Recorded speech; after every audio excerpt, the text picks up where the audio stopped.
Very good afternoon, friend. I'm Sabyasachi Bharti, and I'm working as a Deputy Director in CMS Vatavaran. Today, I am really delighted that and feeling honored that I have the privilege to talk to, of course, our founder chairman, and one of the most prominent name when we talk about social research, and we can say that he is a pioneer of social research in India, Dr. N. Bhaskara Rao. So we will be talking about Sir today about his career, his work, because he is a person who never wants to talk about himself. He always praise, your work, your effort. He always try to encourage you. He always try to guide you as a teacher, as a mentor, but he never wants to come in front. So we were requesting him, and we were trying to accept our invitation to come in front and talk about him. Earlier he was saying, no, I don't want to do.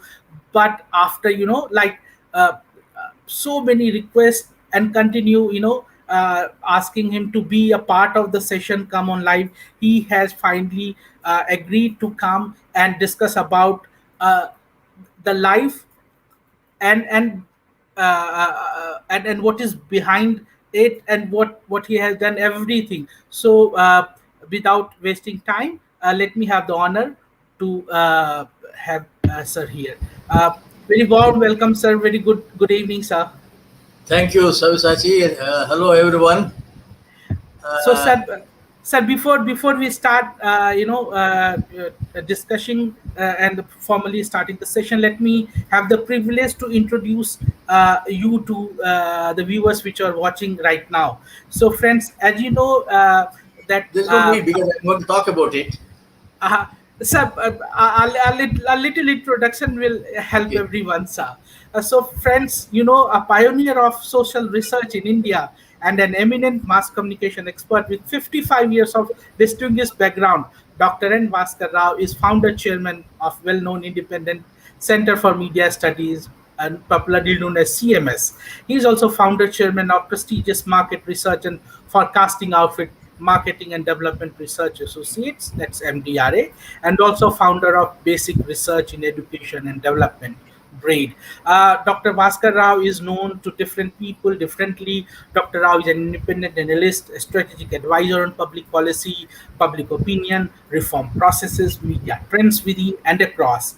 Dr. Rao is credited to giving flip to applied social science research in India with his innumerable research studies of significance on a variety of subjects spanning well over 5 decades, starting with ORG, India's first independent research outfit, to which he was the president until 1989.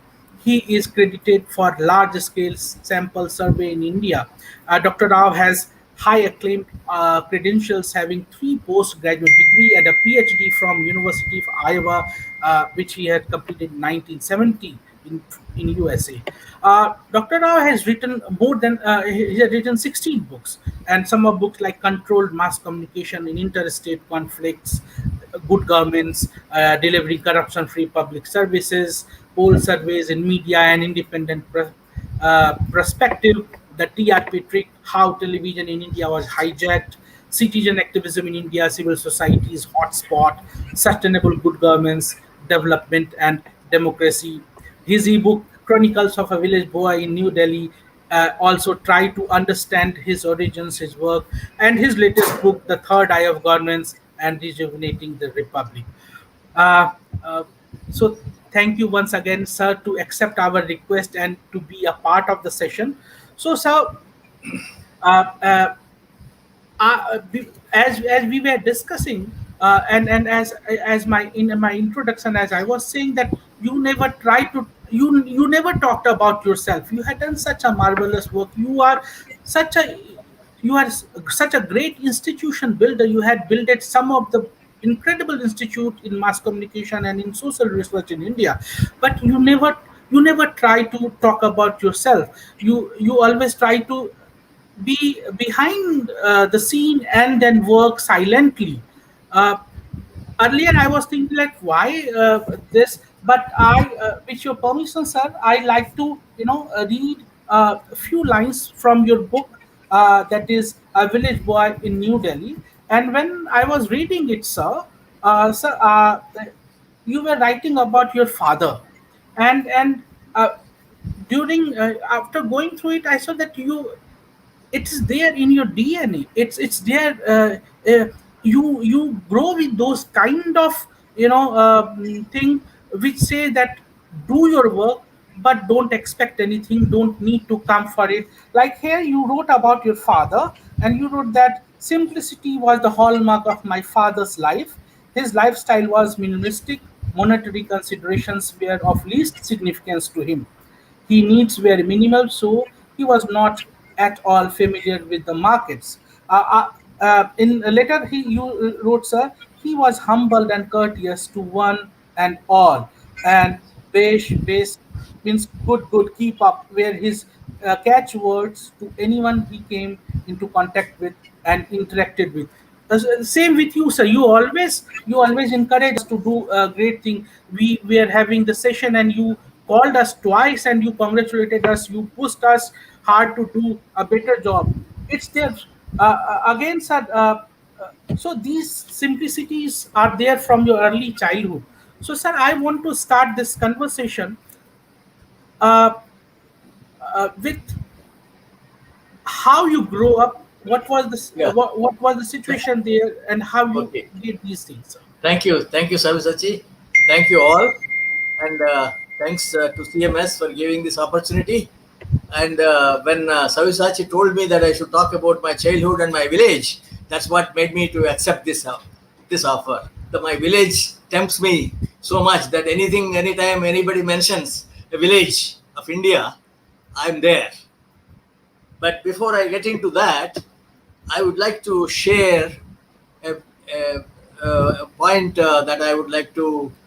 I've been thinking about it, about the Corona 19. I Sure. know we are all experiencing the agonies of all that, but it is only a symptom and a precursor, I would say, uh, that we are not realizing it. Vaccination outlook or approach is not going to take us too far. What is more durable is lifestyles, change in lifestyles. It will neither cost anyone nor it will create any agony to anybody anytime. And yet, that is the only way to address many more such viruses are going to be haunting us in the years to come. So, my advice is we need to change our lifestyles, each one as it suits, wherever one is. Now, let me, as a village boy, as I complete 60 years in New Delhi, I certainly feel that perhaps it's time to talk about some of things what I've been doing here. My people in the village don't know exactly what I'm doing. The My latest book had more reviews in the newspapers in the last fortnight than any of my other books had in the previous years. As if that I'm still around. The message that has gone in Delhi is that I'm still around. So, with that, I would like to share I remain a village boy in my lifestyle, outlook, and concerns as well. Yes, sir. I remain to date grounded in memories and insights from my village called Mudunuru. It's a 3,000 population village, and I was fortunate of a family background, and that's my upbringing. You will be surprised to know my father was an active atheist. In fact, the world's first atheist center was set up in my village. My father was one of the active person. But my mother was a ritualist and celebrates every festivals and does all pujas and everything at home and nobody intervenes and all that. And my father was a pro-Congress party, and his elder brother was a communist, active communist. He was shot dead Oh, while I was around. So that was the background where it is tolerance, inclusiveness is the hallmark of the family. And of course, my mother was always a true secularist. And anybody comes to our home anytime is equal treatment. And she used to, I still remember, every evening she used to clean 16 lanterns. There was no electricity in my village at that time. I'm talking about early 50s, yes. 1950s. And why she was cleaning and putting kerosene, filling the lamps, was my father was running adult education centers in the Harijan ward. There are 2 Harijan wards in the around in the village, and every evening he used to organize 3 or 4 classes for adult people who come back from fields. They used to organize literacy classes, and for that my mother used to prepare and all that. So that was how my mother was. I also seen a joint family, how a joint family divides. I was a part of. I saw how it happens, what pains it leaves behind, and what opportunities it creates when the family divides. I've seen Yeah. that happening in my own family, and the most important thing that happened in my village was a library was set up in the village 30 years before a school has come. Can you believe that? And who has set up the library? Whose idea was that? Whose vision was that? It was a widowed lady, never been to a school. She thought of books reading, and a library makes all the difference in the village. And truly, that's what happened to the village. The village has become a center of the freedom movement in that part of the country because of this library. And thereafter, 3 schools have come in. And my father was one of the person who went to, those days our capital of the was Chennai, Madras. So my father has to go there 3 times to get the approvals for a middle school and then a high school. So I was a part of that high school. And one of the things in 1953, can you believe that? That we had just the first general election, and the parliament, there was no television. Nobody has seen what is the parliament, how parliament looks. And we had organized mock parliament. I don't know whether any of you ever been to a mock parliament. That is how parliament functions, is role playing by the children of the school, of the class 8th and 9th. I was a part of 8th class, and we played. One is a minister, one is the leader of the opposition, asking questions and responding. That was the mock parliament. But more important than that, one of the teacher, his friend was working in Delhi at that time.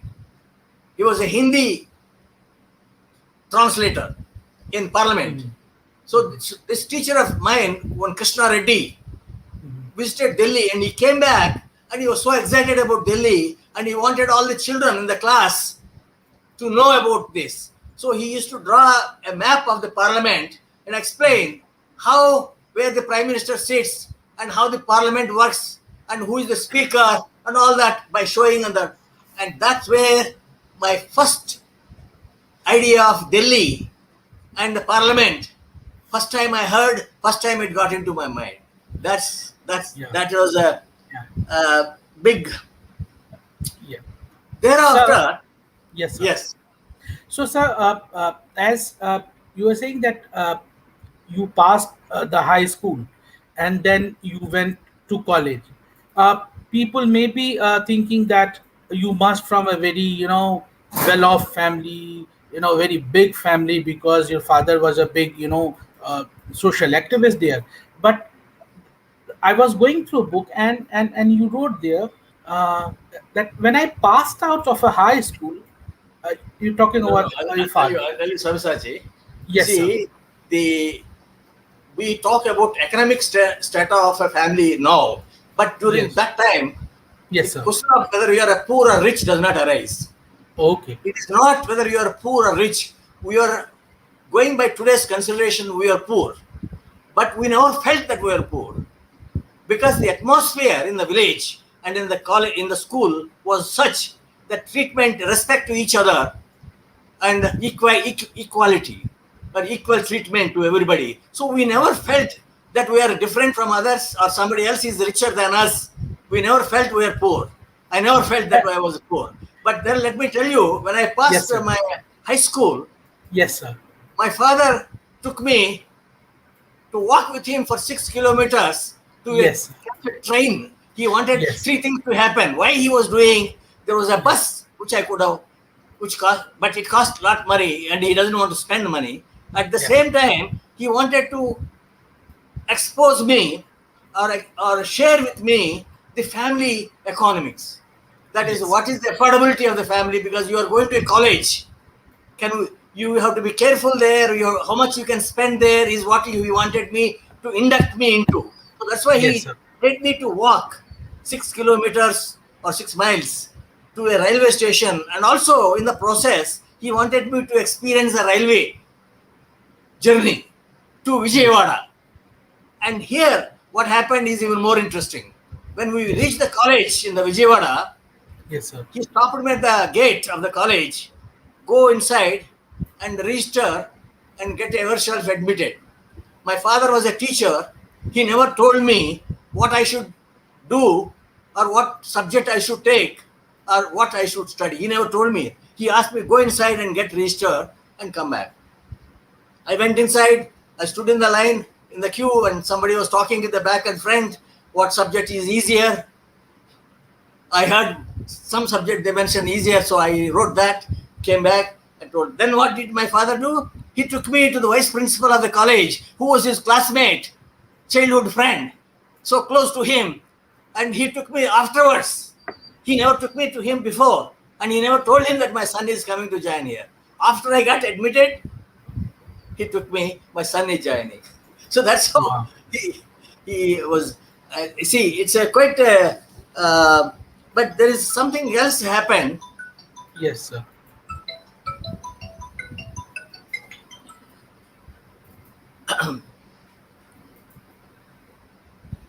In the college. If I had 100 rupees, I would have died. You know, my friends, the Goa was part of the Portuguese Yes, at sir. that time. It was not yet liberated, but there was a liberation movement was going on. Some of our students, my classmates, were going there, and they wanted me. I was an active student, so I should have, in the normal course, had had Yes, sir. 40 rupees to buy the ticket to go to Belgaum, from Vijayawada to Belgaum. I would have gone with them and shot dead Yes, in sir. the Belgaum tunnel. In the tunnel Yeah. between Belgaum and Goa, they were shot dead. And Yes, what sir. I did was, when I heard about it, I declared Vijayawada city a band, total close. Everybody closed. But there is a new college has come in Vijayawada called Loyola College, very famous in the South India at that time, Loyola College. And that principal, one Father Balaya, refused to close the college. College. So I Yes, don't sir. know how I am connected to the Goa. So when he said how I am connected, I got irritated. I told all my followers to break whatever they can. And they broke the new college, new building, all the windows, panels, and doors. All that we came back. So I forgot all about it.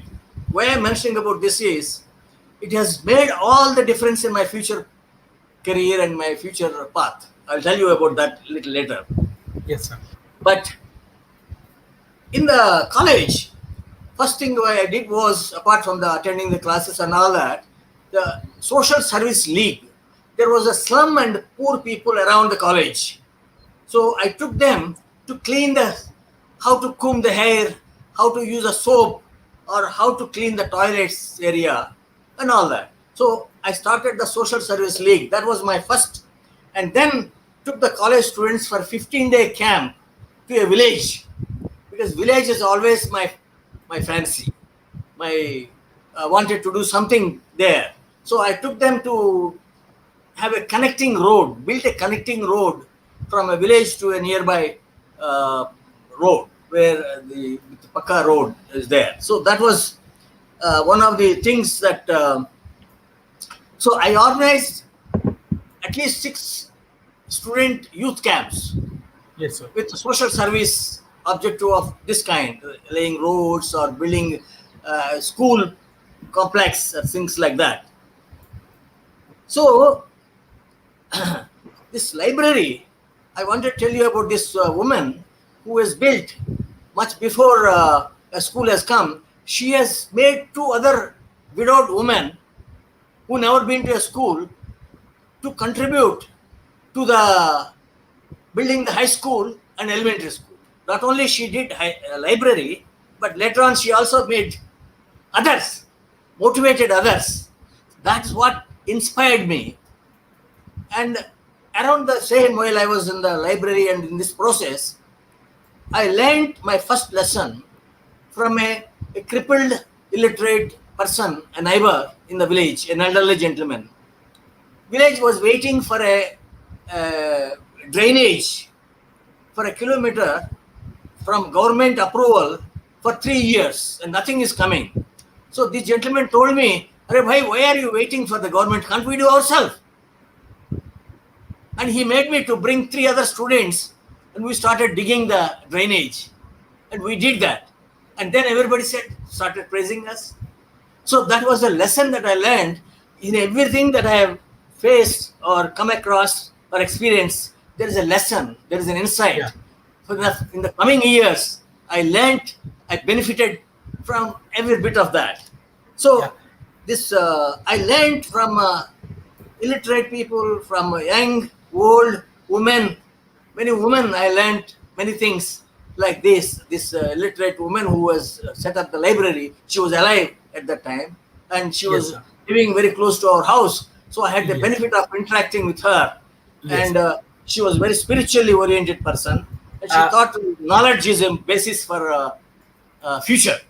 Yeah, very well said, sir. So now coming back to the knowledge part, sir. So as you were saying that Goa had, this Goa movement has a very big role in shaping the things you had done. So you wrote that you were trying to get enrolled in MBA, but then how this Goa movement and the tussle with the father came No, into it I'll and come to how it that. changed.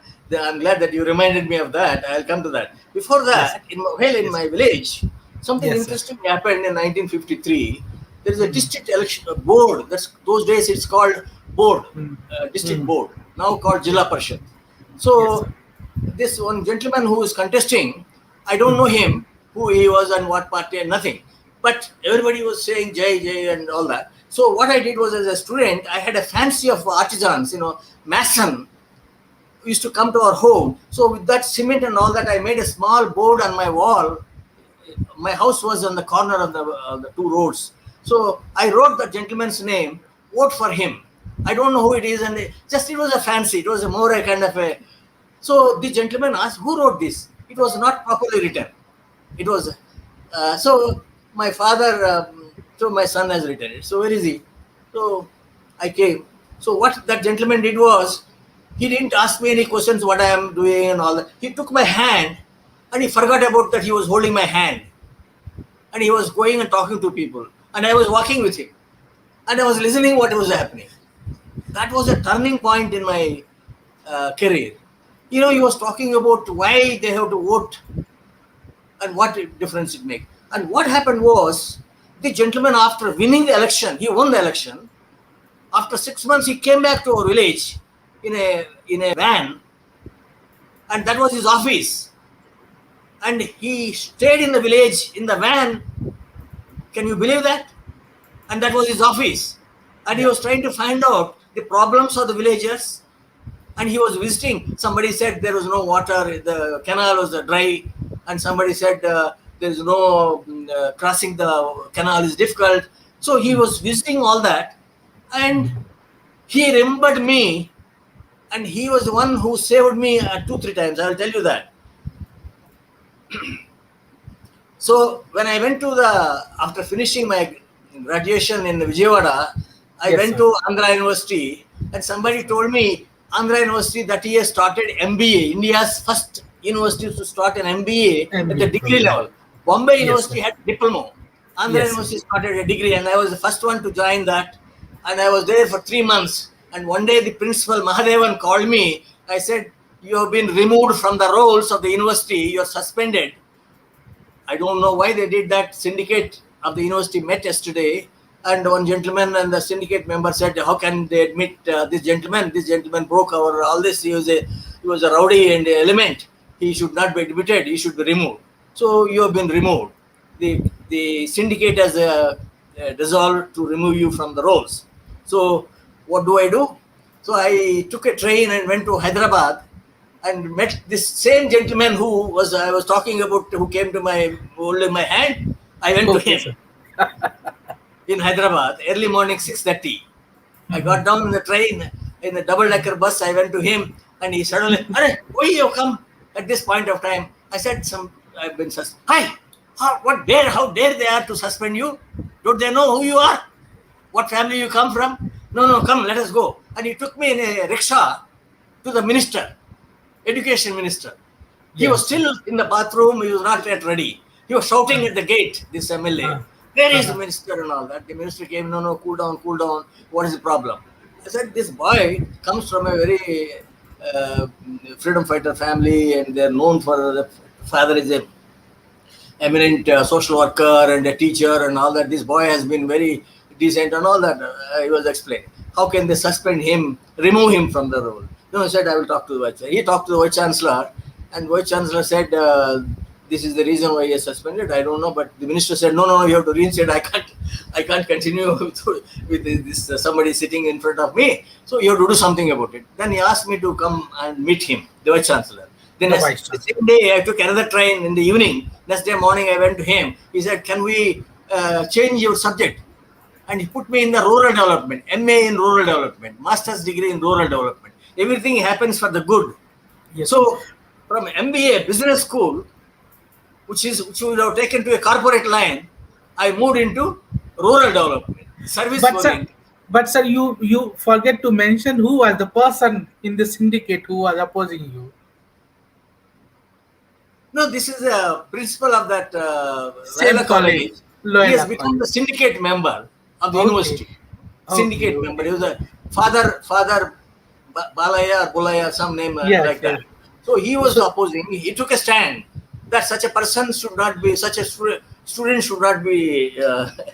So now we should thank him because he had given us such a great institution builder. yeah.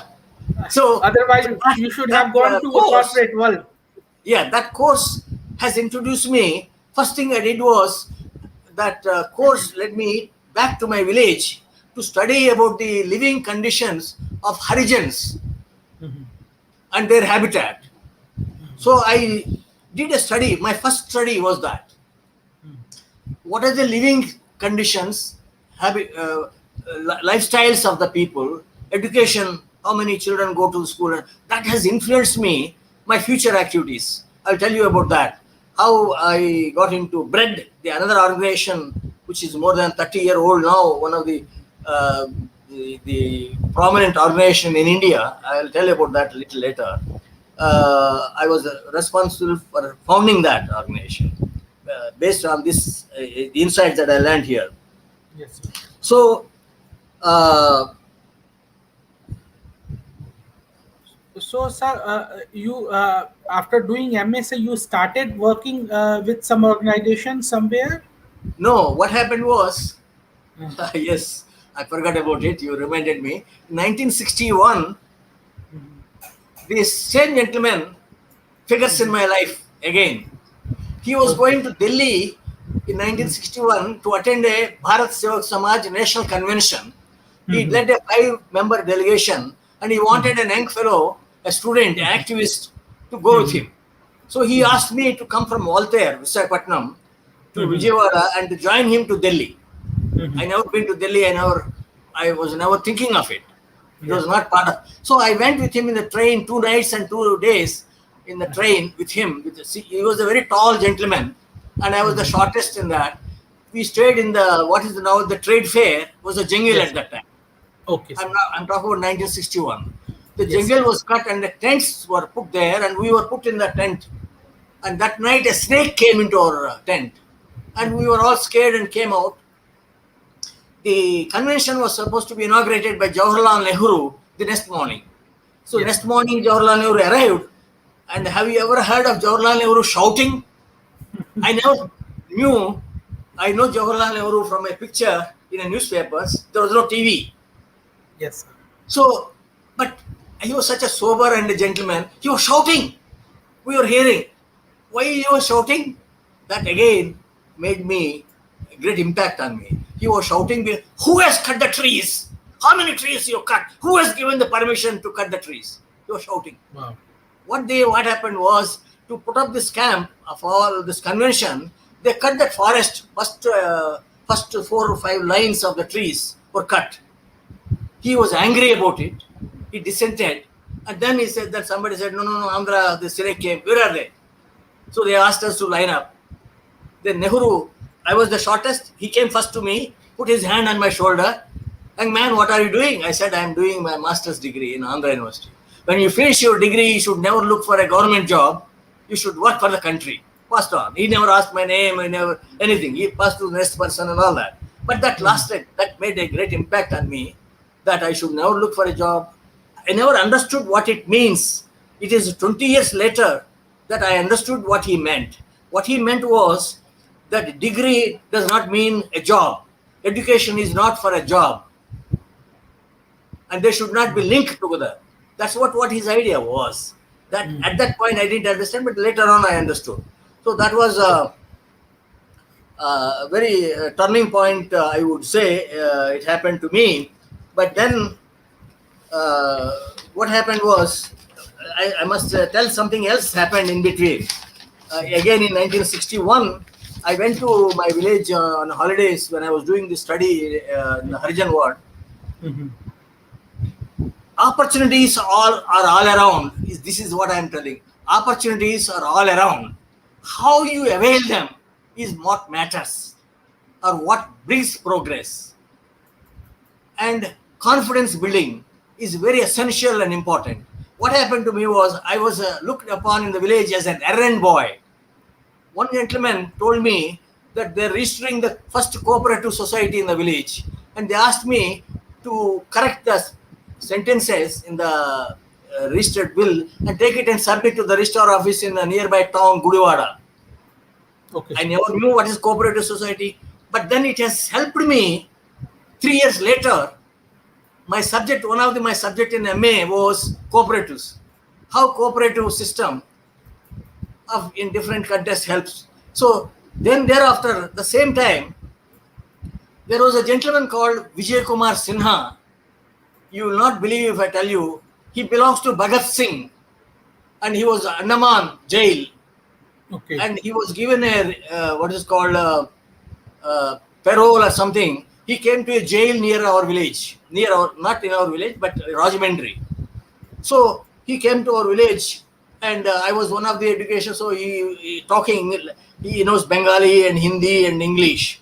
He can't speak Telugu, and he saw one girl in our village, and he wanted to marry her. He married, and but what happened was, he wanted me to go to Vijayawada and escort a World Communist Party leader from Russia or Soviet Union at that time. He was attending the World Communist Party conference in Vijayawada in 1961. My job was to put him in the car and bring him to the village. That's all. There's nothing more. I went to Vijayawada, and I never knew that he was such a big leader, and it's so difficult to meet him. So there is a lot of security. Police have to escort me and have to search me and all that had happened. Went inside for half an hour, waited for him. He came. Then he asked me, "Where is Vijay Kumar? Vijay Kumar Sinha," he was asking. I said, "He has not come. He has sent me to bring you to our village. The car is waiting." we go all that. No, he said, no, I can't come. Everybody is looking for me, this interview, that I can't come. But sit down, sit down, sit down. What are you doing? The first lesson I learned from him, this Communist Party leader, he asked me about what is caste and how the decisions are in the villages are made, how much the panchayat system, how does it work? Does it work by the caste system, or it goes by vote, or it goes by the richness of the people? He was asking all kinds of questions which I couldn't answer myself. Many of them I didn't know at that time. But he put a lot of ideas into my mind, and he liked, and he thanked me. He said, please convey to Vijay Kumar, I will not be able to come to your village. If I come again next time, I will come. His name is Michael Suslow. He was a theoretician of the Communist Party of the world. And he was Khrushchev was the secretary of the Soviet Union at that time. He was his boss. Such a big person. That meeting boosted my confidence level. And when I went back to the university for my final year, I saw an article in Yojana. Yojana is a magazine by the Planning Commission, very prominent at that time. There was an article about a village written by one Tondon, HKL Tondon, I think. I didn't like that article. I could not keep quiet. I wrote a postcard in a English, which is not so good at that time. That your article doesn't reflect the ground realities and all that. And I forgot about it. 2 months later, I got a money order of 5 rupees, and that magazine, they printed my postcard with my name and sent me 5 rupees for that. It was stunned me that there is also money also is paid and you are also getting published. So when I finished my master's degree, the next day itself, I wanted to go to Delhi, because this Tondon who published my article about the village, I liked the way he did that. So I wanted to meet him, and I wanted also to tell that I am available now. I am not looking for a government job or a normal. All my other friends go to the UPS and compete to examinations and all that. My father gave me 100 rupees, and I borrowed a friend of mine. I didn't borrow actually. My friend, very good friend of mine, told me, no, 100 rupees is not enough. You take 100 rupees. No, I don't want your money. No, you give me whenever you can get. So he thrust on me another 100 rupees. So 200 rupees I came to Delhi. 42 was the railway ticket was 42 rupees. So I came to, by the time I came to the landed in New Delhi railway station, I had 130 rupees. That was with what I started Delhi, with 130 rupees. With a tonga, I sat and went, and that's my Delhi life started. And then next day, I searched how to go to Planning Commission from North Avenue. It was a walking distance, but I didn't know how to go there. And I looked in the telephone directory and reached him. He said, no, I'm glad that you come. Would you work for Bharat Samaj? How much money you need? I said, I don't know anything about it, how much I need here and all that. So he said, 400 rupees I will give you. That was my first honorarium or a salary or whatever you call it. It was not a job in the traditional sense, but in the Kannaught place there used to be barracks. So there he sent me, and they put me in a division called Jan Jagan. Jan Jagan means creating awareness in people and all that. And I used to see a lot of big leaders coming there, because Indira Gandhi also is a daughter of Jawaharlal Nehru. At that time, she was nothing else. She is not in the party, or she also used to come. I never met any of them, but I used to see them, and I heard that she's Indira Gandhi or so and so. But what happened was, 2 months later, the war or the border conflict with China happened.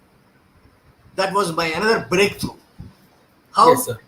The Bharat Seva Samaj Jan Jagan division entrusted me the responsibility of reaching the state leaders of all parties and all in position, voluntary and civil society, how do's and do nots in a war situation, not to spread rumors, or if there is a bombing, how the civil defense should be organized, write all these things.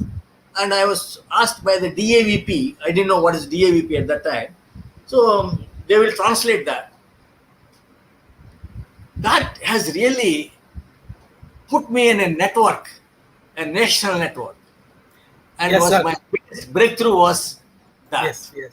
So you help DABP, and very few people know that later in future, virtually you saved DABP before it was going to a closed. It was going to the private, some private player, and you wrote a report, and due to that report, DABP remained in the function.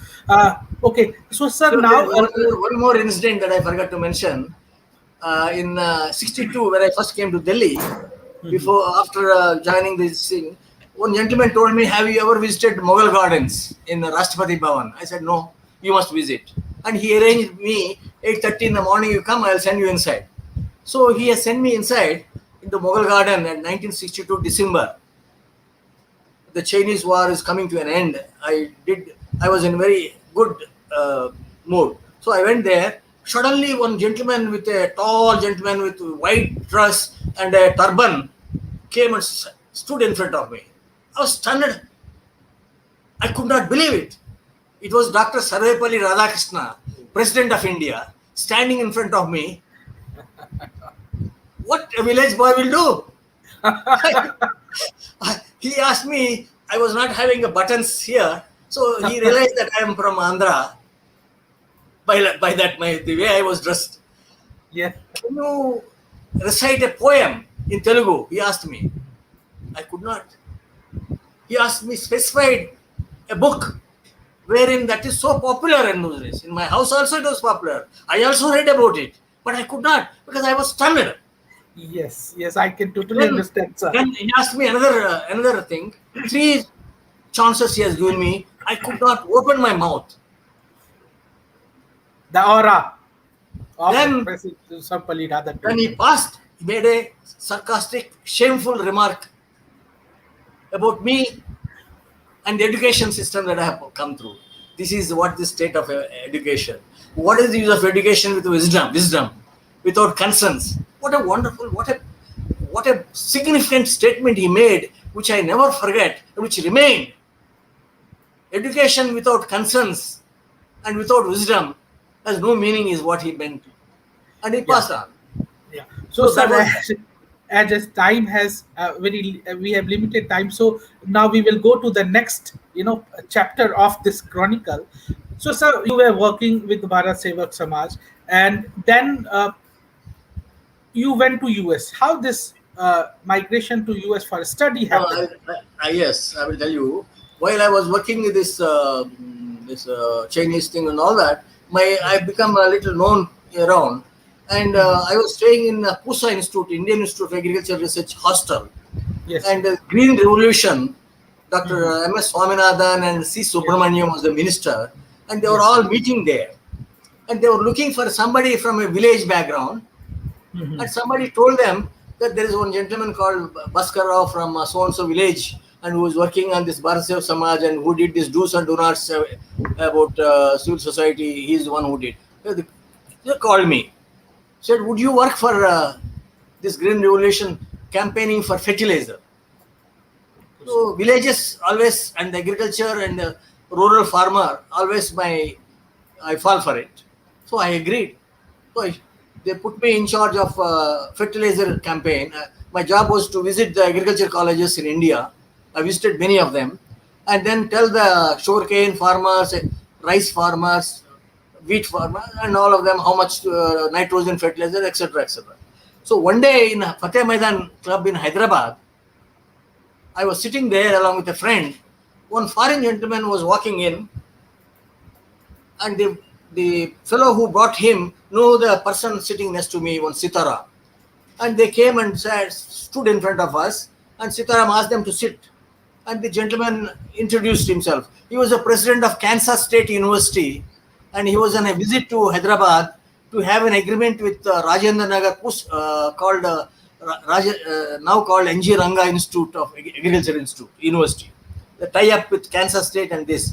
So he asked me. He started talking to me because of this fertilizer background and the agriculture colleges I visited. I become a little wherever I go, I acquire some a new understanding or new knowledge. So he was very much liked about my understanding of the agriculture college and how the extension system works in India. He got from me and he asked me, "Would you like to come to USA?" I never thought of America. I never wanted to go America. It was never part of my agenda. So I said, "No, I never thought about it." And he took my name. That's all. And but from my friend, next day morning, he took my address and all that, and we departed. I came back to Delhi, and the my work was so much liked by the Japan people.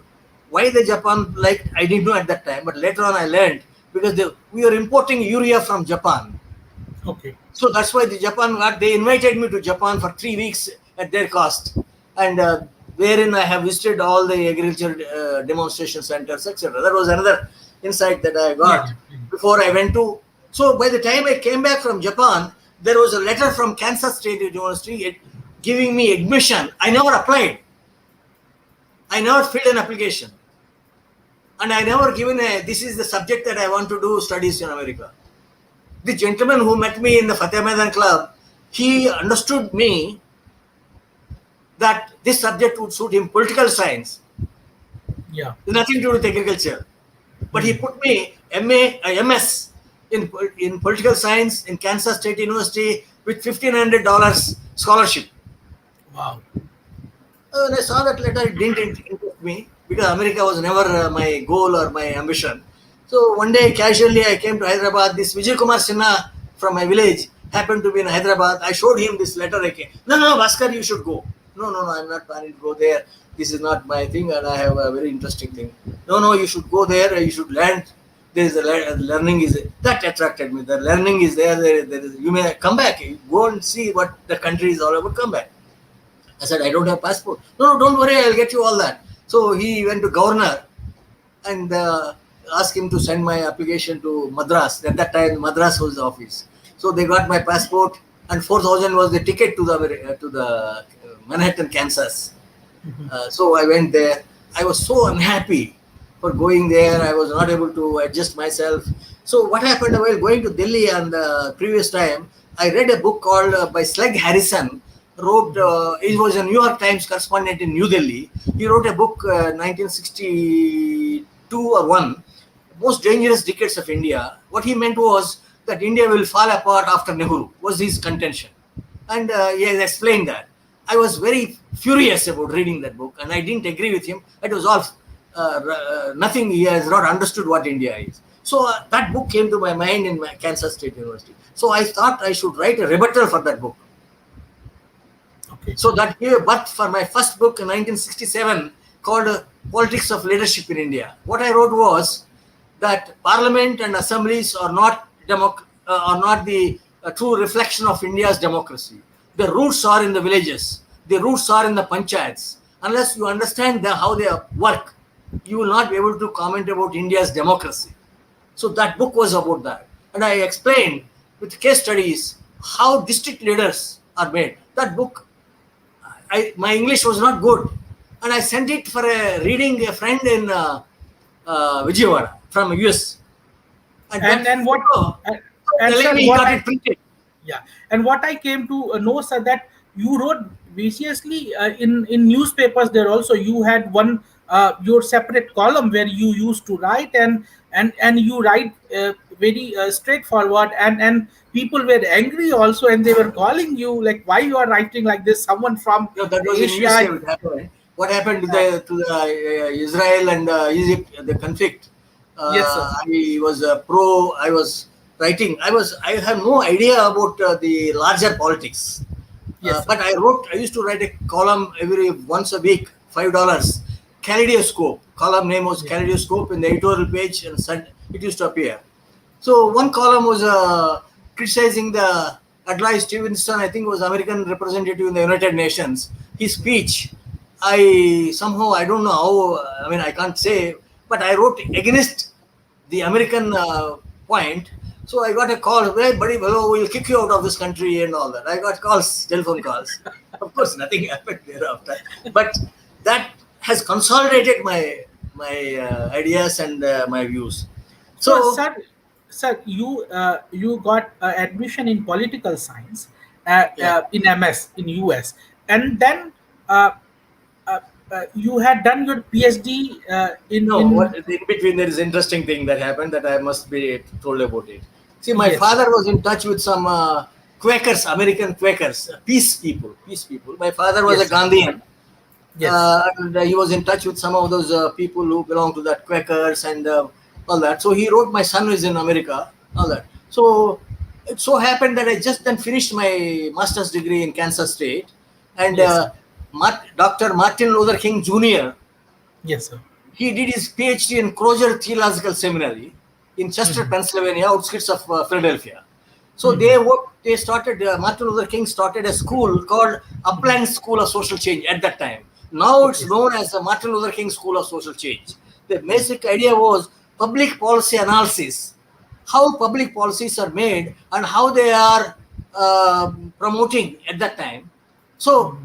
um I sent my details to them. They asked me to come Mhm. and join them as a fellow. So I went Wow. there, Upland School, and I met Mhm. many future leaders of civil rights movement in America. And within Yes, sir. 6 months after that, Martin Luther Mhm. King was shot dead in Memphis, Tennessee. Okay. So my future was, I never thought of going for a PhD. Mhm. Had King lived, I would not have gone for a PhD. I would have continued in an altogether different line. Yes, sir. So then, same thing like what happened in Yojana, there was a magazine called Journalism Quarterly. There was an article about development and all that. Yes, sir. Uh, the main point there was for a country to be considered as a development, the country 20% of its population should subscribe for a newspaper was one of the condition criteria for development, Yeah. which is what UNESCO prescribed. And the Mhm. gentleman wrote about that in this magazine. I didn't agree with that because if you strictly follow that, you have to cut all the forests. Why? Because newsprint, newspapers means newsprint. Newsprint means you have to cut the trees. It has a significant linkage was not understood by UNESCO. Can you believe this? And they are prescribing it for the countries, including India. So this Mhm. article, I wrote to the gentleman, this is a nonsense. It has implications they are not understood. Each country has its own culture, its own traditions, and the development is not prescribed from above, and it can't be a global prescription of development. Is what my contention was. So that gentleman asked me, "What's my background?" and all that. No, no, okay. Would you like to come and do PhD with me? Wow. So that's how I went to Iowa City, Yes, sir. University of Iowa. Gave me a Yes. fellowship to do PhD there, And the PhD, what the subject of the PhD was, sir? communication. And I did that in 20 months in that university. Yes. Until that point, nobody did in less than 3 years. Yes. I did it in 20 months PhD. Of course, the reasons were different reasons Yeah. for there Yeah. because I wanted to come back to India. I never wanted to continue there. I could have easily got a job at the time. And in fact, the people, the Indian people at that time, it was crazy to apply for a green card. I didn't know at that time what is a green card. So I got a green card by a postcard. I sent a postcard, not a postcard, there was an envelope. Uh, in that I wrote, and they sent me a green card to come and take the medical exam. So I got a green card, but I never wanted to stay there. And it so happened that my wife was pregnant at that time, and she had to deliver a baby there. So I wanted the baby to be delivered in India. I wanted the baby to be in India. So I wanted to come back for that. Although there was no expenditure that we need to worry about it because my wife was working in the hospital, university hospital. So I need not worry about that. But even then, I don't wanted to stay there. So we rushed back to India to have the baby. And also August 15th is my mother's favorite day. She used to celebrate Independence Day with a big sweets distribution, coconuts and good and all that distribute to children. So I wanted to be there in my village on that day. So we rushed back. Except I halted in Paris. I went to UNESCO to tell them about this nonsense about the development and the newspaper criteria. So that Yeah. was something. Okay, sir. So you came back to India, and then how your after coming back to after finishing the PhD and coming back to the India, your first job was with Ford Foundation. How No, that it was happened not. and what was the job, sir? No, it was not Ford Foundation. It was the agency which brought me to India at their cost was Ford Okay. Foundation. But I was Uh-huh. put as an expert of Ford Foundation in the Ministry of Health and Family Welfare, in charge Yeah. of the family planning campaign. I Yeah. was the red triangle. Many people Yes. don't know Yes. what's the red triangle Yes, now, sir. but there used to be a red triangle. And Yes. Doya Teen was the slogan, which I was a Yes, sir. part of that campaign. And Yes, sir. within 1 year, I changed their whole strategy from urban Yes, sir. orientation, English media, to the Yes. altogether regional newspapers Yeah. and targeting to the rural. The real message need to go to the poorest of the poor in the country, the agriculture sector, not the Yeah. urban middle class and above people. So I And changed the the gov- course. and the government of India was using that red triangle even few years back, because I also remember this the iconic red triangle of the family planning. Eh, Most of the people know about it. So, sir, you were working for the family planning No, I department. was not. What happened one day? I went to Yeah, India International Center, yeah, where Dr. Vikram Sarabhai yeah, was sitting there in the outside lawn, and somebody took yes, me. And this gentleman is from such a village, and comes from such a family background. He is working, and he's the one who designed all this campaign and family planning and all that. Then he made me to sit. He said, "Your background, hearing about it, I can tell you, Delhi is not the place for you. You should not be here. Vikram Come with Sarabhai me." said you. Yeah, he come with me to Baroda. He took me to ORG, Operations Research Okay, Group, was a yeah, small organization at that time, doing Mhm. mainly market research, store audit. What is called store audit means consumer products, branded products, how they are being moved, how the pharmaceuticals are being consumed in India was the what. So I changed that. I become the chief of that in no sooner, and I changed the whole course and made it one of the India's biggest research organization, and moved from Yes, market research to social research to added to political research and many other dimensions, analytics and things like that brought in, and made it one of the India's fountainhead of research, of all yeah, kinds of research. And I yeah, was the one who recruited first batch of researchers of the country, and they introduced in many universities the subject, the research methodology was yes, there before, but that was all foreign. There was no case study of any kind, of any. So I have changed that course, and of course there are many other things that I did there. In fact, that my best of my years research, methodology development, and how the research should be utilized was all that was done those 16 years or so. I But at the end was very painful. The 1991, the yeah, globalization, the economic reforms yeah, yeah, yeah, have yeah. changed the course. The AC Nielsen, one of the America's biggest market research organization, wanted to grab this Yes, organization that I was heading. They came to me with offers of all kinds, very unfair offers, unethical offers rather, at that yes, time. So I was very furious, to the extent of asking them to get out of the office. I mean, I should not go beyond that. But the yeah, point I'm making is they grab that yeah, by dividing so many things, nasty things. yeah. So I was so agitated, and I got the organization at the time registered in my name. ORG was registered in my name. I came to Delhi, and the law secretary at that time in the union ministry was a friend of mine. In fact, he was a colleague. He and me came to Delhi together in the train. So I know him. So when I went to him and explained to him, I said, Bhaskar, if you could create an organization like ORG, you can create another organization better than that. Why do you want to fight with them legally? Don't waste your time. You start another organization. So that's how the And CMS. started. But by So we that will time, come, sir. We will come back to it. You were in ORG. You had made it big, research methodology. Then you were doing some. So how then? I read in the book that Mr. Gujral was coming to Ahmedabad, and then uh, no, I want not to Ahmedabad. understand. Okay, sir. No, So no, how one this day, Gujral meeting happened, sir? I was in Bombay, in Okay, sir. ORG guest house I was staying. And in the Yes, sir. next day, the Times of India Sunday column, in the engagements column, I saw Gujarat was addressing a meeting and that meeting place was very close to where I was staying, walking distance. So I went there. I didn't know anybody there. Yes. Nobody knew me.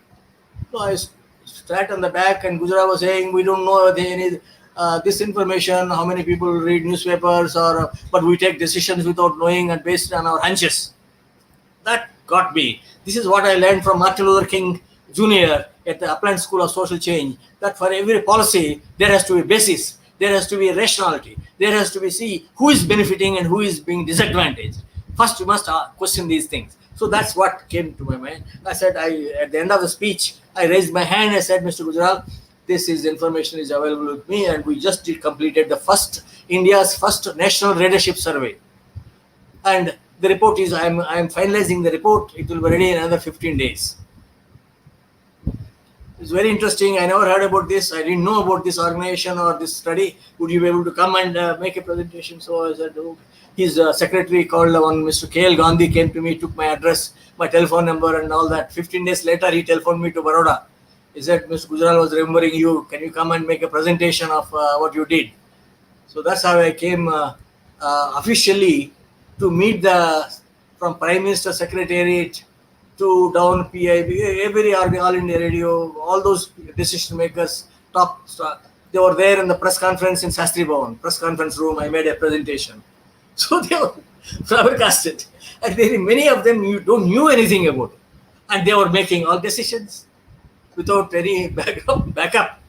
So that's how I brought in the element, sensitizing them what figures, ground realities matter, how I changed the whole DAVP policies, the ministry's policies in many respects. You need to have another session on that to really, the concept of evaluation, appraisal, monitoring, feedback, all these things I brought in there. And then there are 5 other ministries I worked in different other capacities thereafter in this kind of with this kind of inputs about their public policies, how they are made, and who is benefiting, how do you come to know, and what are the ways of Yeah. organizing this kind of thing. So that's So, so sir, so during your the, working with the INB ministry, this Indian Institute of Mass Communication happened. Can you tell a little about that, sir? which one? Indian IIMC. No. What happened was, that was a very interesting question. You remind me of something else. See, the Nehru's advice to me always comes to my mind. Mr. Gujral liked my presentation in Sastri Bhavan. He called me to his room and said, we want you to join the ministry. So I said, it never occurred to me. I was never expecting it. I never hoping or looking for it. So I said, no, I will not join the government. Why? No, it's something which I never wanted to join. So he called the secretary, one Mr. Kidwai. Jamal Kidwai was the secretary. He said, Jamal, I want you to take him to your room and talk to him and make him to join as the head of the evaluation department. So I told him, no, I will not join the government. So as a via media, Indian Institute of Mass Communication was not having any academic background person was not there. They were all retired from a ministry in one or the other divisions, and they were become all that. So I started this division there to work for the ministry. So I did several studies of appraising the functioning of that ministry and change their course and close down some of them and field publicity and song and so many things. We need to have a separate session to go into that. So, but the point is that from each of these experiences, I learned something. There is a research element. There is an inquiry. There is a rational approach. And in all of them, that the thing that bothered me was that there are people are taking decisions without any basis. So that's where the research idea came in. And so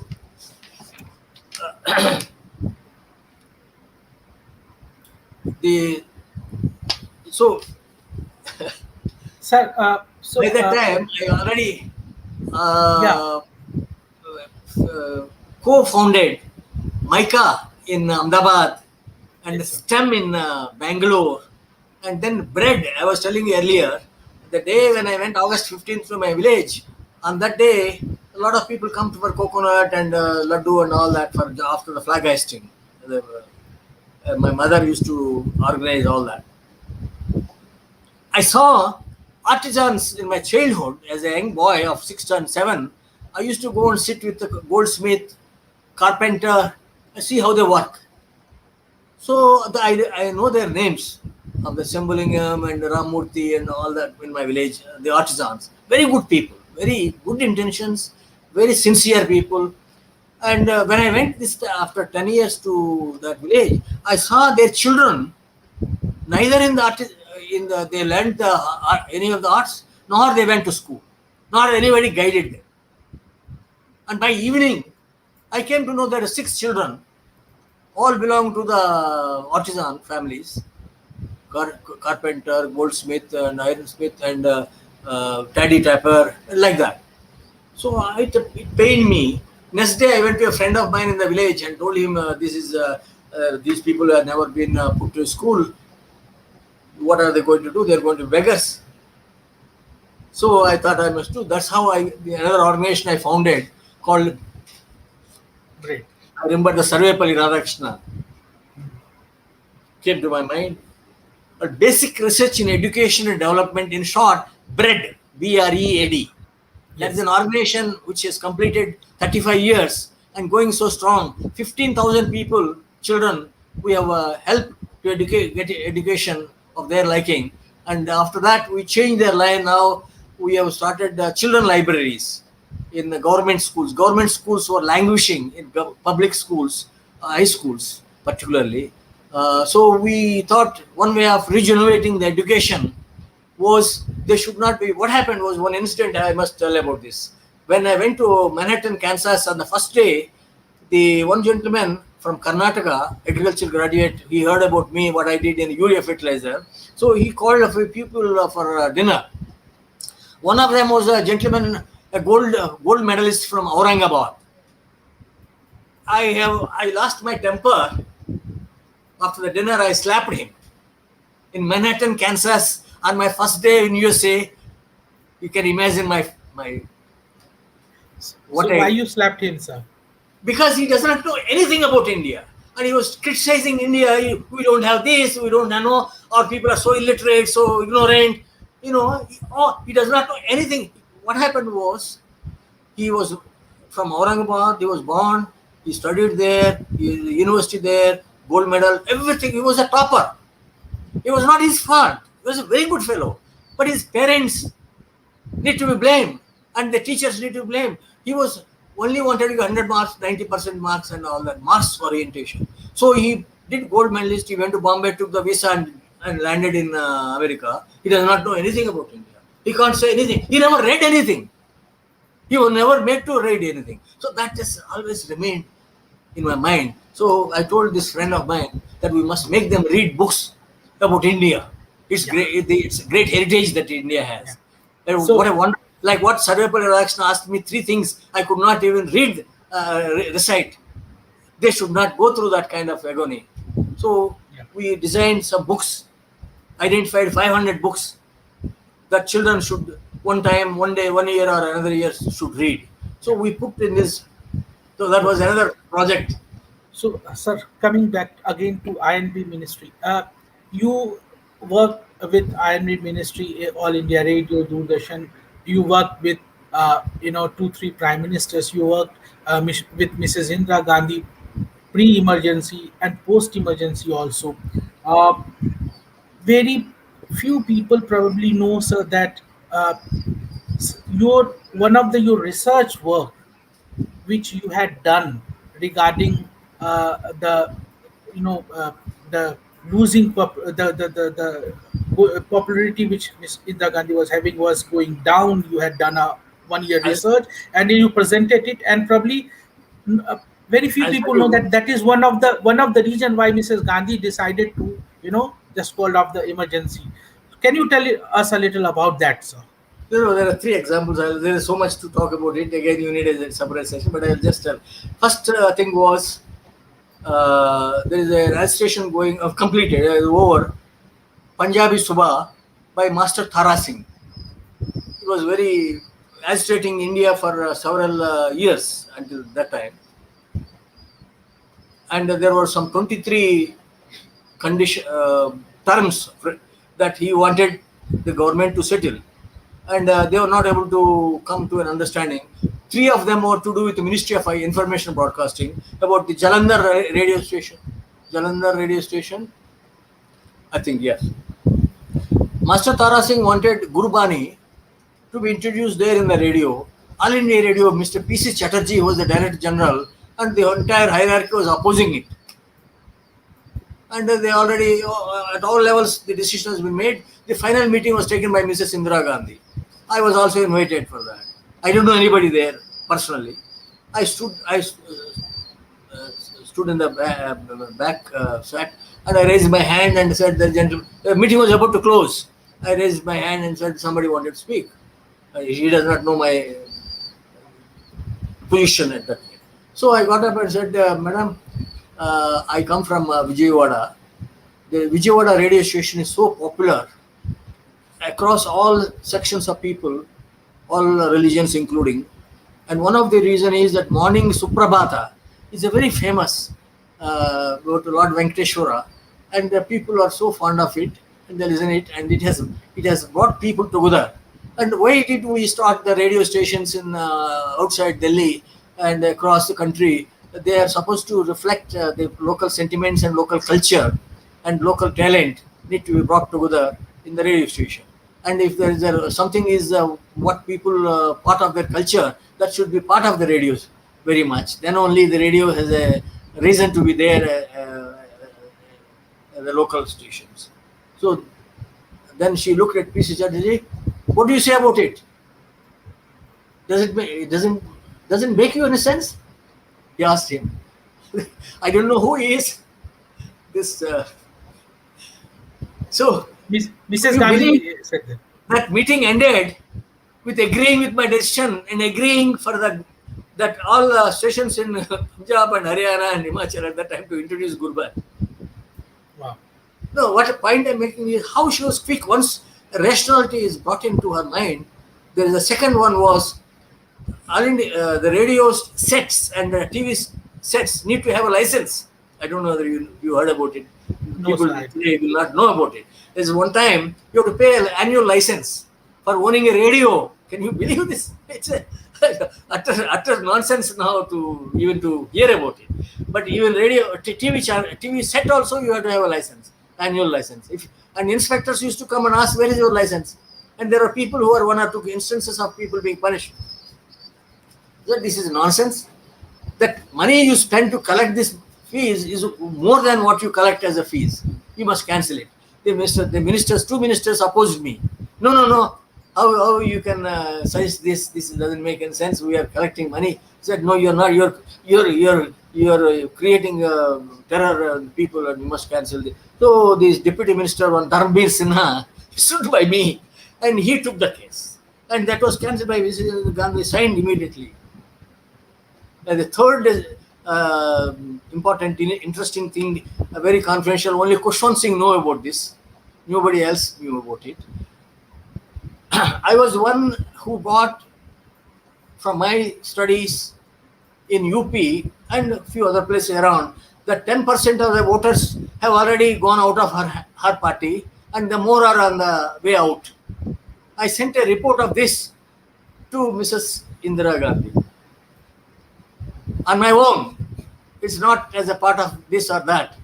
Mr. Dhawan has acknowledged it by sending a letter to me. Can you believe that I don't want to claim anything? I am saying this out of emotion a little bit, that the way you asked me. Otherwise, I will not mention about this. The real reason, apart from other inputs that she got, one thing that was clinching her was to announce the election and ending the emergency.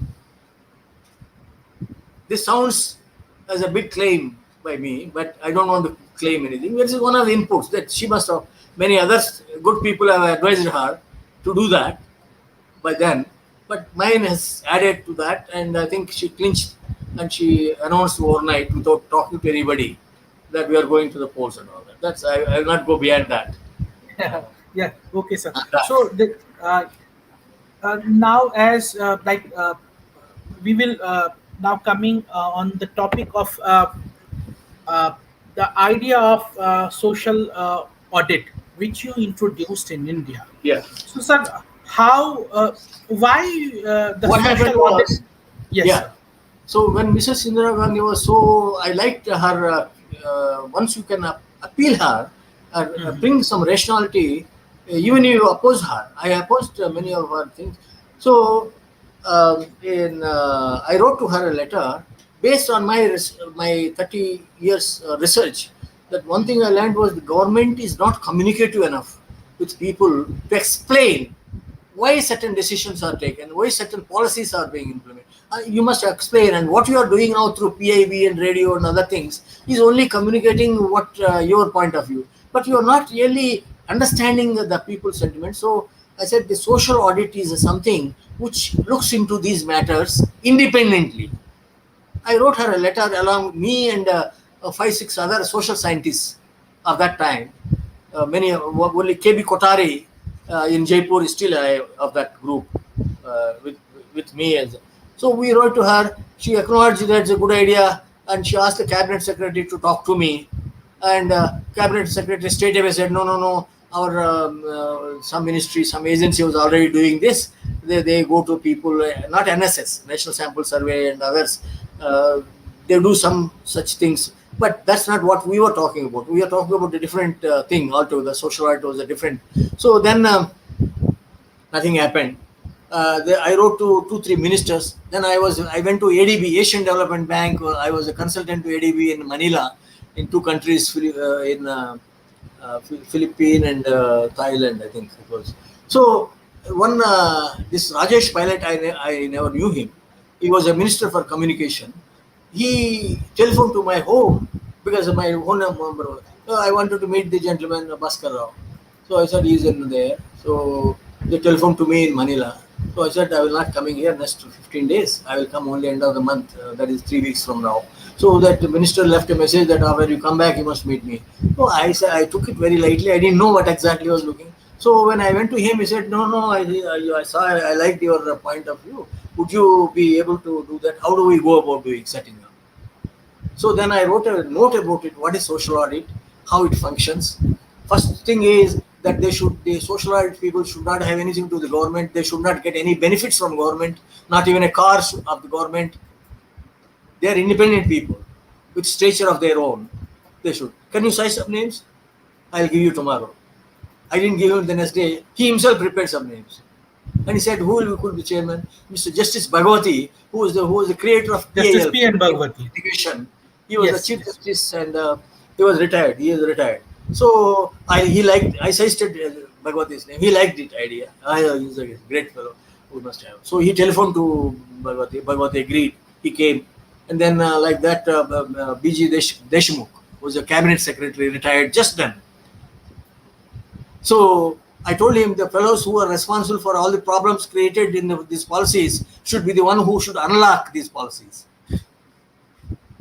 So he liked that idea, and he brought Deshmukh. So we constituted a panel, and we introduced the concept of public hearing, open houses. That is, people come, we go and ask people, the beneficiaries. So beneficiaries call it. Those days, the telephone victims were many, many, many in every part of the country. So we visited across the country. Kushwant Singh also is a part of that. I forgot to mention. Kushwant Singh, because one of the points that the pilot himself mentioned was, no, we must have somebody who humors people. Is very interesting point he made. That this is a serious thing that you are trying to do, but you must have somebody who will humor people. I didn't understand immediately what he said, but he was right. That Kushwant Singh brought lively connection with people, immediate connection, because his name was known to people, and a lot of jokes he is known for, and he was a very sensible person. grassroots connection is easy with him. So we went around. We did a fantastic work first time in India. That was India's first social audit. Of course, nobody else knew about Sachin Pilot. Will not even know about it. That his father did this kind of thing. He never got the credit for him, and we never got the credit. We never looked for a credit anyway. I never looked for a credit of anything that I did ever, even today. So thereafter, this Mr. Pilot was removed as a minister and put as a minister for environment. Yes, sir. So he telephoned to me as a minister for environment. You did such things. Can you do that in the environment? So then again, I reconstituted the panel with another Chief Justice of R.S. Pathak, was the Chief Justice of Supreme Court. He retired. With him as a chairman, and me as a convener, and Abid Hussain and Raja Mani was the secretary of that same Ministry of Environment, just retired. So one or two other people were there. So we did, but within 6 months, the Rajesh Pilot was removed again. Whenever he did something interesting, he faced. So anyhow, after he left, the administrative officials were not enthusiastic. So they were not responding to suggestions that we send. One of the things that we do is when we go to around the country, why the forests are being social forestry program was not yielding or resulting. We visit the field and we send it to the ministry to do something there. Similarly, we went to Surat and we bought biodiversity. Why it is not there? So they are not acting on it. At least, if not acting, do something about it. So we have walked out of it ourselves. We walked out of it. Whereas in the case of telecommunication, what happened? The gentleman who came to succeed that one, Sharma, who was a known corrupt minister, and he brought somebody who defeated politicians to make members of the social audit panel. I was furious. I sent my resignation immediately. I didn't wait for him to respond or to listen. I walked out of it. That I did a couple of times otherwise also. Sir, you are also, apart from the social auditing, I think you have introduced this opinion poll in India, probably. So, sir, how that idea came and how it gradually developed, and why then you withdraw yourself from the opinion poll, because you Yeah. have introduced this, and now everyone is doing opinion poll. Well, so that's it is a very difficult subject. There's a book, the first book in India, I wrote some more than a decade ago about how the opinion polls are conducted and criticizing or cautioning about the pitfalls and the dangers of it, and who does and what is the methodology and all that. This is a book, National Book Trust published it at the cheapest cost, and they reprinted it, and another publisher also later on published again the same book. So the point I'm trying to mention is Yes, sir. late 70s, the University of Iowa, where I did my PhD, Gallup polls in America was very famous. Even today they are known, but at one time Gallup polls means very authoritative. And Gallup did his PhD in the same department that where I did my PhD, but 10 years before. I read about some articles about him while there, but when I came back to India, I saw in Hindustan Times one Eric Da Costa, a very eminent gentleman. He had an organization in the Parliament Street, one magazine. I am not getting it's to do with economics, and in that he used to have a column, Public Opinion thing. I read that. I saw that he has 500 people in Bombay at Delhi. He used to interview them, or interview, or I think mostly personal interviews, with mostly to do with the straight questions. That do you agree or not agree, like that. 3 or 4 questions. So I said this is doesn't.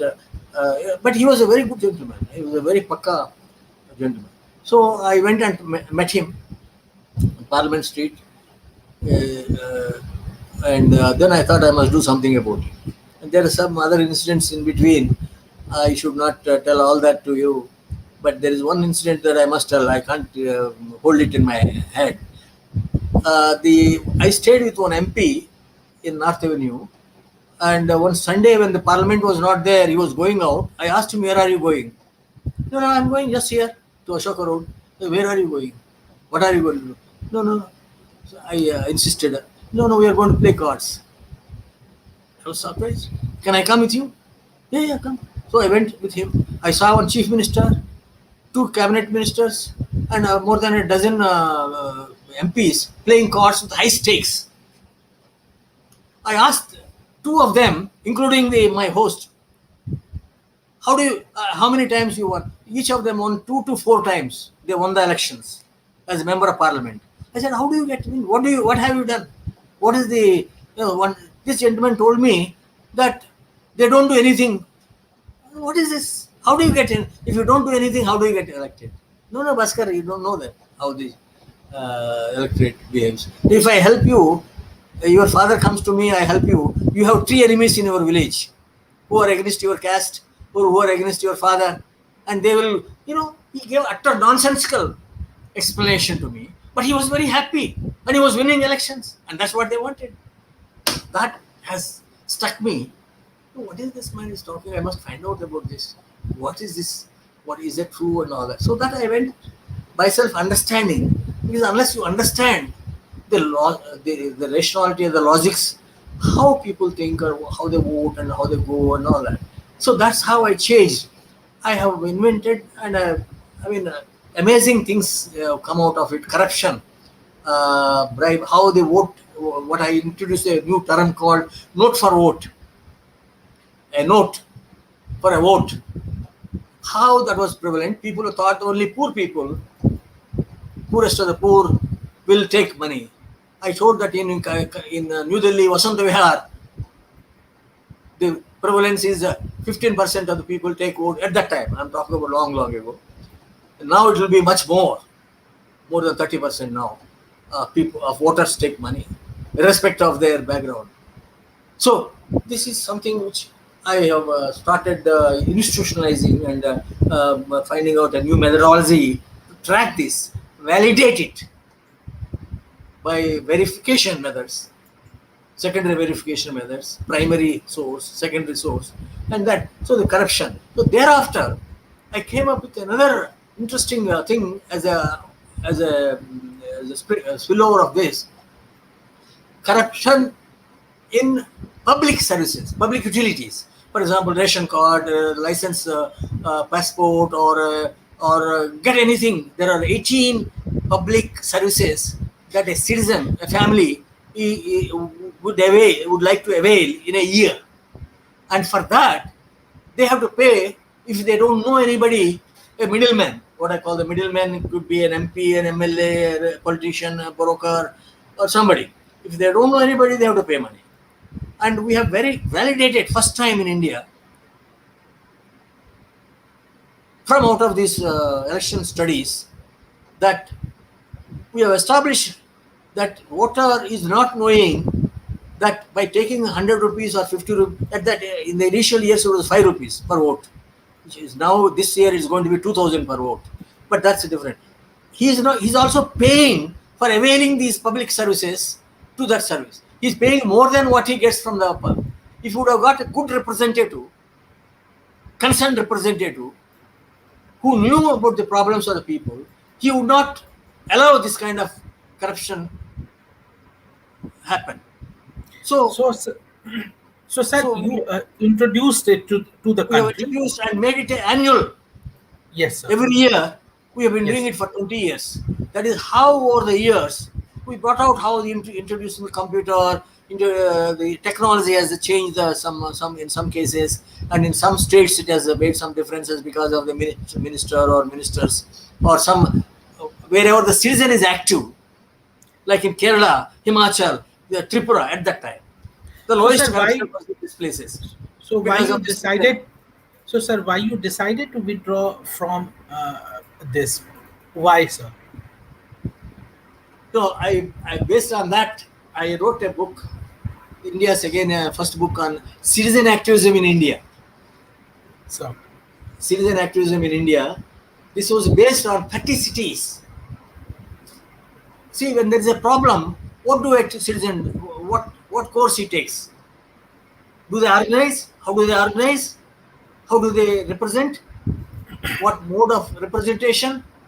Etc. etc. We investigated all this, and based on this, we brought out this book first time about how the wherever the citizen activity. This is again social audit taught us that wherever there is a citizen concern, takes interest. Concern is not enough. Being concerned is not enough. We must do something more. If something is bad is happening, we should not keep quiet. We should do something. How do you do that? What are the ways of doing it? Of course, these people will say, no, no, I will be deprived of this, will be victimized of that. All kinds of things are there. It is true. It's also there. But then that should not stop you from taking your, as a citizen, your constitutional obligation is there. So we changed the course, and then in the meanwhile, what happened? The election became a cheap activity. That too many people have entered, and they do the election studies for whoever pays money. So I have exited from that altogether, and become a critic of that. And of course, I am also a critic of many other things of policies wherever they are required. Social audit, and then there are other things. The Right to Information Act, for example, we were hoping that it will do. We did studies on that in different parts of the country, and brought to the notice and made some changes in the provisions. In fact, I was the first one to bring all the chief commissioners when they were first in 205 when the act was passed. Within 1 year before the only at that time 8 states have had instituted commissions, state commissions. So I brought all of them together in the Administrative Staff College in Hyderabad, and worked out a strategy of how to go about without losing time in the UK and USA. When the bill was passed, the Right to Information, they took 2 years to bring it into operation. In India, that was the bill which has set a world record. Within 6 months, the commission started functioning. So very unusual. How it happened, nobody has written about it. Sir, there are so many things that we can still talk. There are so I wish I could have time, but as we are coming into the closer of the program, last question I want to ask is about the TRP. You wrote a book on TRP, and yeah, the TRP. TRP, yes. No, Yeah. the TRP is another scam. In fact, Yes, on the sir. media, I have not talked anything about media because that is calls for a different session altogether. Because there are long years of more than 30 years, I've been consistently analyzing and opening up. In fact, I was the first one to bring out more than 20 years ago the paradigm shift that has taken place in terms of the content and control of the media, and why the government remains a spectator. And when the Supreme Court made a 2025, the airwaves belong to the public. The courts have passed, and yet this country has not done anything. How it happened? In fact, once the minister, economic minister died. Jetli, Mr. Jetli was the minister for information broadcasting, and I was Yes. invited to speak in his thing as a keynote speaker. And I made a presentation. I didn't know about this. How ministry is keeping quiet? The TRPs, you never heard about it. Who does the TRPs? Who are the people behind it? How the TRP has come into? Whose motivation has brought in? How the consumerism has been penetrated. In fact, Mr. Gujarat also, we were the first one to organize a roundtable on television and the children with him, with Gujarat. How 30 to 35% at that time of the children were the viewers of the television, and how the television is causing havoc in the lifestyle or the outlook of the children. And the television has a responsibility.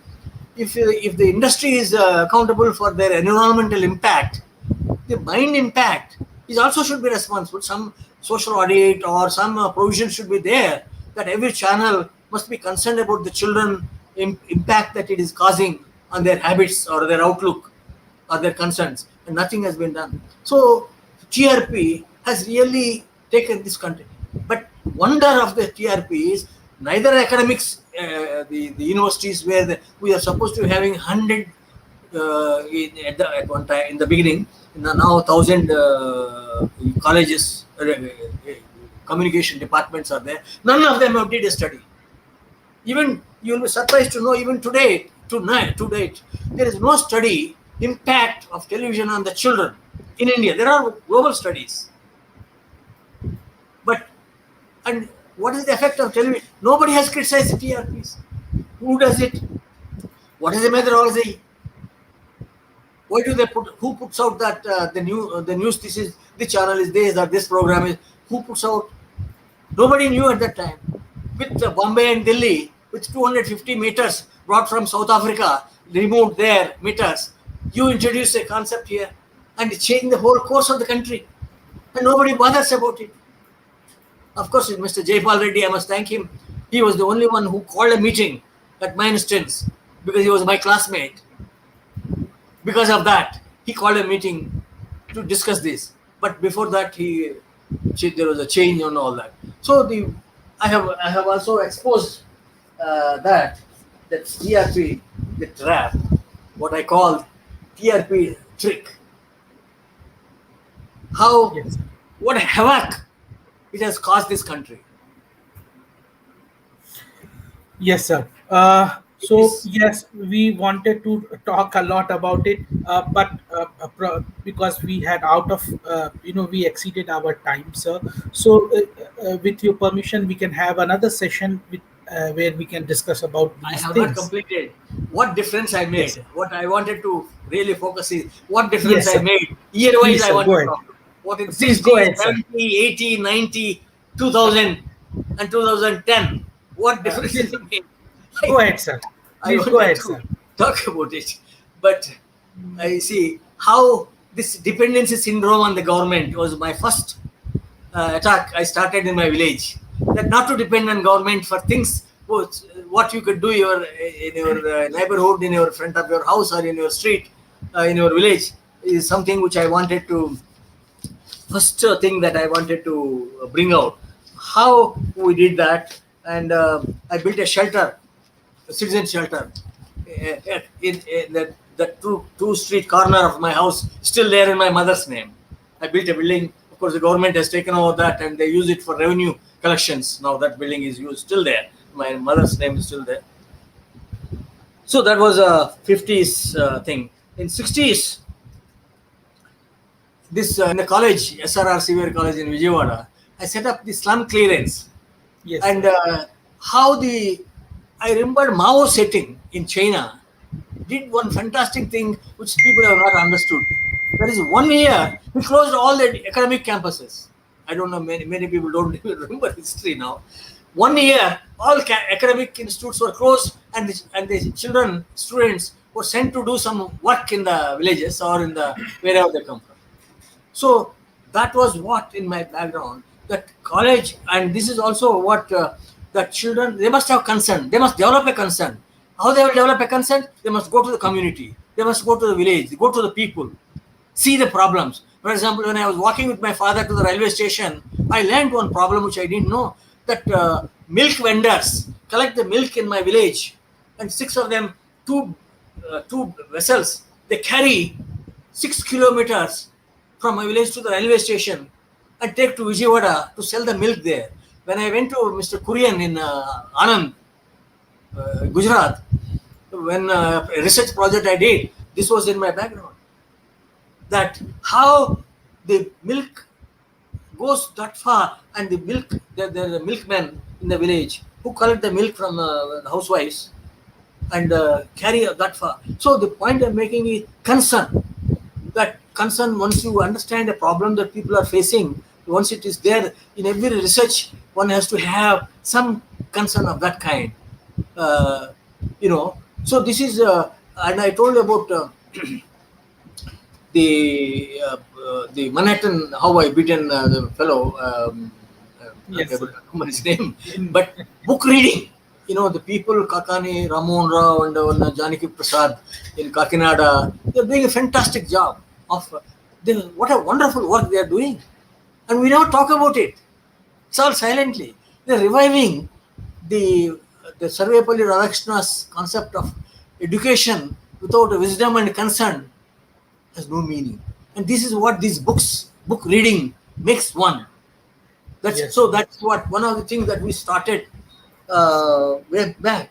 Then this what I did with the World Bank, like I mentioned about UNESCO, about this 20% people must subscribe to the newspaper. I went to their office, and of course it took more than a year for them to withdraw that, but they did eventually.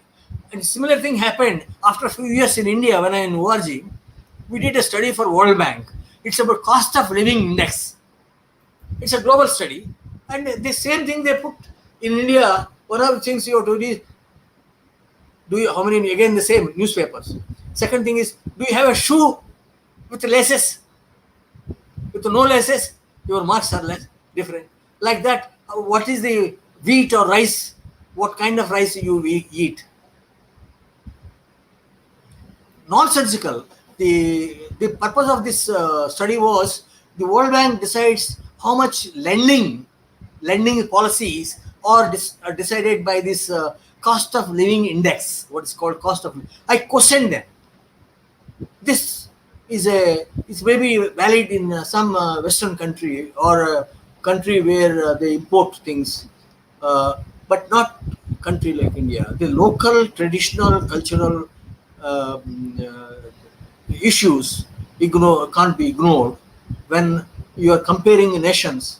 In fact, this is the problem with all index. The index to do with on democracy, on environment. Many of the indexes put India at the last week or this week. One study brings out and shows that India has further come down on United Nations development indexes because of the poverty, food intake of that. But these are all nonsense. They're not really. They're based on irrelevant criteria, measurements, which are developed somewhere else. And Indian have not put question there because they were in the receiving end. They put themselves on the receiving end of. So they take a kind of a role of succumbing. Yeah, we More. should ask questions why they are having Yeah. these So kind of like things. that, Yes, sir. then I changed the policies of the government in terms of they spend too much money unproductive with no concept of what is the outcome, quantitative outcome. There's no way of measuring. Now you'll be surprised to know the the government spends 5,000 crores or more without knowing what it is yielding, rather than spending on research. For example, I brought out in my book, a new book which has just come out. This In this book I bring out the third eye of that, how the government has no sense of outcomes, but it's not part of the outcomes of the budgets of the annual That's plans. yeah. Despite That's we are responsible for creating an assessing division, but they don't have the mechanisms, yeah. and then they rely on foreign agencies, foreign research agencies deliberately, and they don't want Indians. We have such a brilliant minds in this country, brilliant people in this country. We have infrastructure is there, but we are not using them. We are not giving them opportunity. Yeah. So We still continue to rely on foreign agencies, foreign research studies. Foreign study gets in the newspaper published, not the Indian study. yeah, Example. I agree with you, sir. I wish we could talk a lot more about it. But yes, certainly we will discuss about these things. We will have another conversation with you, sir. Where I have so many questions which I want to ask you. So, but as the time is not permitting us, so Thank you. I we want to want know to. whether any questions are there. Sir, people are. You had answered all these things without even asking questions, sir. Everything is crystal clear, sir.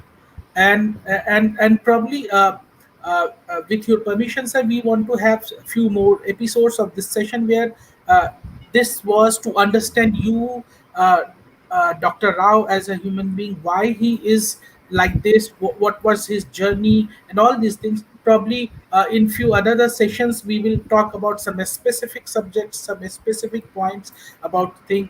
Uh, I not talk uh, about your CMS Watawan. How Watawan idea has come in. Why we will we have want to start. a separate session for that. That's there in the.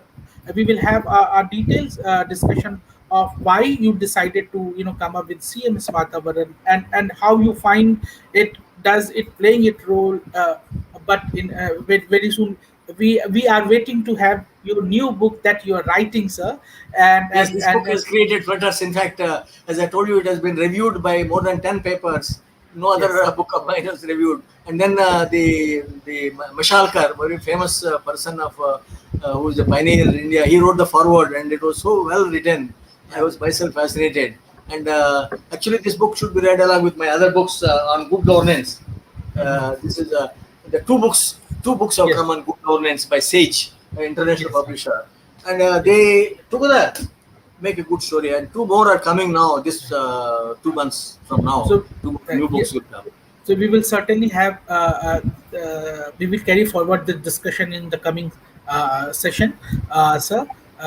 Thank you again for accepting our request and decided to be a part of this session, sir. Thank you very much, sir. Thank you so much, Sachi. You have done. I'm sorry I could not complete everything, and I wanted to know any questions from the So, listeners so from we are around. we are having so many And interesting. I wanted to learn something. There is so much to learn Yes, sir. in this process, and I Yes, sir. wanted to benefit from the learning from them. Thank you very much, Thank sir. you all. Uh, Friends, this was Dr. Rao, and we talked about his journey, his work, why he decided to introduce so many things in India, and where it is, and we discuss about so many other topics also. Uh, and as I was saying, that we are planning to have few another sessions with Dr. Rao also in near future, where we will talk about on various issues this unique green thing he started, that is now it's in more than 20, from since 2002 it's working, that is CMS Vatavaran, the idea behind CMS Vatavaran, what was his idea. We will also talk about some of other of his work. We will also talk about the corruption index, which CMS comes up with every year, and all these things. There are so many topics which we need to discuss, because Dr. Rao is is a library in itself. He has accumulated so much of experience and so much of knowledge. So I think that certainly one session is not going to justify that. Uh, we wish to learn as much as we can. So we will have another session with Dr. Rao very soon. And thank you for becoming part of this session, giving a very interesting observations. And we hope to have you in near future also in our future sessions. Thank you very much. Have a great day. Good night, friends.